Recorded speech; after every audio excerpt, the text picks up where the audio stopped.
Well, it's Halloween and there's plenty of games to choose from, but let's have a look at Splatter Master on PlayStation 2.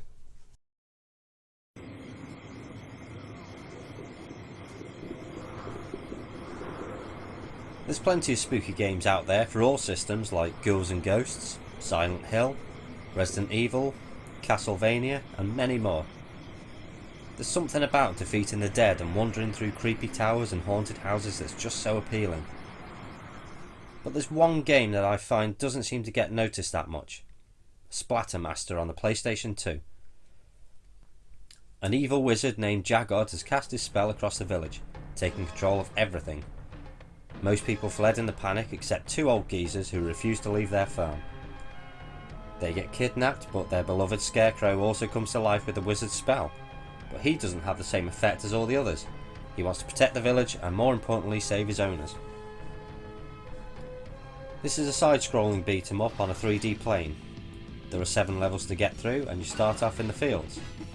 Your character is a small boy like Scarecrow with a pumpkin for a head, but he's no pushover. He has the ability to kick the shit out of anything that moves and slice them up into bits.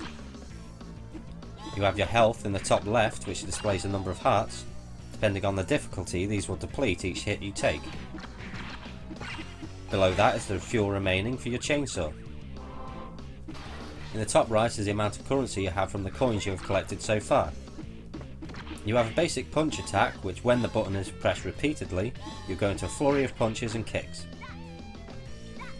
These aren't that great sometimes as they don't seem to connect with the enemy, and when you have a few of them coming for you, it's hard to get them lined up to hit them. You may find yourself hitting thin air most of the time. When there's a group of enemies, you can always whip out your chainsaws. Pressing L1 and L2 will make you spin attack, slashing all enemies in contact with you. You can then attack normally and chop them up into bits. Doing this will also make them drop loads of coins, but your fuel will run out quick, so it's best to use this attack when there's loads of enemies on screen. When the fuel runs out, he'll put the chainsaws away. Alternatively, you can press L1 and L2 again when you don't require them. Each enemy that you'll kill will leave a pool of blood behind, which is rather lovely. Most of the creatures are the same throughout the game. The main one is the bacteria, which is a square black monster. It's the easiest of the bunch to defeat, but later there'll be flying versions of these. There's small birds that will charge from one end of the screen to the other, and they can catch you out if you're busy attacking other enemies. Jump attacks can be done too, but again it's being in the right position and timing is essential here. Especially when you have the flying bacteria flying around and you can't pinpoint their position. Using your shadow and theirs as a guide is the only way of having a chance of a successful attack. A double jump is also there, but it has to be purchased from the shop. This will allow for greater height in your jump, but also provides an additional move in which pressing down and attack at the peak of your jump, your character will headbutt the floor, sending out a small shockwave that will damage your enemies nearby. This is a saviour in the game, especially against the flying bacteria and those little speedy birds. There isn't much in the way of collectibles, just hearts, fuel for your chainsaw and coins to spend in the shop. In the second level you'll have access to the van shop, which will hold 6 items. Along the way you'll collect coins which can be found in breakable items and after defeating an enemy. You can increase your health, which is advised for the first thing you should buy. There's an extension on your fuel supply for your chainsaw, the ability for a double jump, again an essential item for later levels. A block move, which I didn't find that useful as I just avoided enemies rather than trying to block, as this causes a delay in attacking. There are level hazards to deal with, such as the ground falling from beneath you, which may catch you out the first time you come across it, as you may not notice it crumbling beneath you. But there are pits you need to get past, and what a bastard these are. Many times I've fallen down these because I don't know where in the field I was exactly, so missing the platform was an ongoing thing.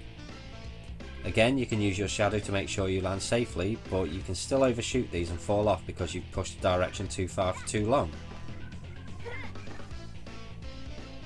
If you see those barrels and think it's worth risking your life to get them, trust me, it's not. Just leave them be. Things like this will happen a lot over the course of the game. and when you have to fight flying enemies while standing on one is a massive ball ache. Many hearts will be lost in this area, so I advise taking your chances on the right and just hope you time your hits right. The bosses in this game are brilliant. They are big and ugly, yet surprisingly simple to defeat. You get a little cutscene of what you'll be up against before you go into battle. They have an energy bar at the side of the screen which goes down pretty quick. If you have plenty of health, it's quicker just to stand next to them and smash fuck out of them. The burger girl had me baffled for a minute until I realised you need to smash her explosive burgers back at her. All the bosses look really cool and unusual, although a giant cog was a bit strange. And if you ever wondered what Thomas the Tank Engine, the monster version, would look like, then here it is.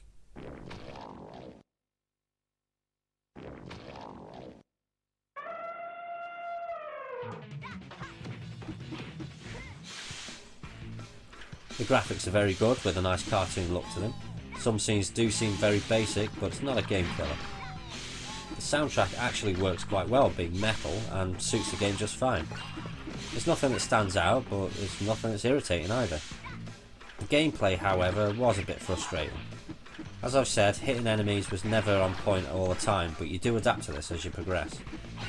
There wasn't enough combo moves like you'd find in a lot of beat 'em up games.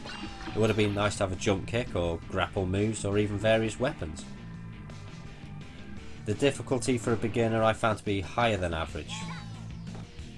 On the standard setting I couldn't even get past the first stage due to multiple enemy attacks and a short health bar. But lowering the difficulty gave me a bit more of a chance to learn my enemy movements and gain more health. With the lower difficulty, some enemies have been removed to give you more chance to get through the level. Creatures like the frog that spins around with its tongue out, which catches me out every time, and the fish that dart across the screen barely give you any time to avoid them. But the biggest thing that pissed me off was you only have one life. So when you're falling down holes repeatedly and getting your ass kicked by birds and frogs, you start to panic and hope that there's health nearby. But after all these little niggles, it's not a bad game. It took some getting used to begin with, but once you've got used to how it all works, you'll get quite far.